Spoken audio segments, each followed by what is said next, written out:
So, Paul, I'm just curious to know how you originally got involved with sharing BioTouch. You've been in it for a long time, Right. but Well, like I said, I was in this little town in Colorado, and I got a back problem. And I tried for over a year. It was one of those pinched nerves down the back.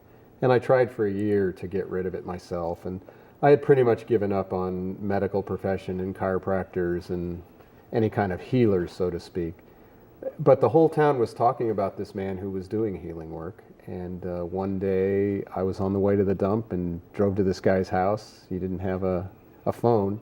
And lo and behold, this guy came out who I explained what he looked like. And I was like, oh, I must be in the wrong place. And sure enough, that was the guy doing the healing work. And it only took a couple of sessions before the pain was gone. And then I spent about 6 months of my back sort of readjusting itself. So the technique seems to have the ability to help the body realign itself or readjust itself or heal bones quicker, helps with arthritis, anywhere from just simple arthritis to rheumatoid arthritis. So it'll work structurally too.